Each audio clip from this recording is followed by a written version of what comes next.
నాటుకోడి కూర చేద్దామా? చాలా సింపుల్. ఇక్కడ 1.5 kg చికెన్ ఉంది, కడిగి పక్కన పెట్టుకున్నాను. ఇప్పుడు ఒక మిక్సీ జార్లోకి అల్లం, వెల్లుల్లి, కోకోనట్, గసగసా పేస్ట్ చేసుకోండి. ఇలా రావాలి మెత్తగా. ఇప్పుడు ఒక కడాయి అయినా కుక్కర్ అయినా ఏదైనా తీసుకోండి. కుక్కర్లో ఉడికితే కూర కొంచెం మెత్తగా వస్తుంది, నాటుకోడి కదా గట్టిగా ఉంటుంది. ఆయిల్ వేసుకోండి. ఆయిల్ హీట్ ఎక్కిన తర్వాత ఆనియన్, కరివేపాకు, టమాటో వేసుకోండి. ఈ 3 వేగిన తర్వాత మనం పేస్ట్ చేసి పెట్టుకున్నాం కదా మసాలా, ఆ మసాలా వేసి ఒక 3 నిమిషాలు పచ్చివాసన లేకుండా వేపుకోండి.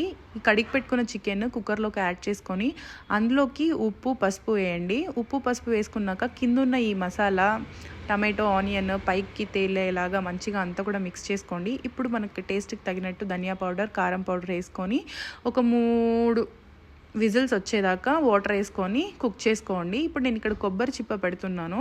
కొబ్బరి చిప్ప పెడితే కూర బాగా ఉడికి టేస్ట్ వస్తుంది. మళ్ళీ తీసేయాలి. చాలా బాగుంటుంది. ఇడ్లీలోకైనా రైస్లోకైనా ఒకసారి ట్రై చేయండి. నచ్చితే సబ్స్క్రైబ్.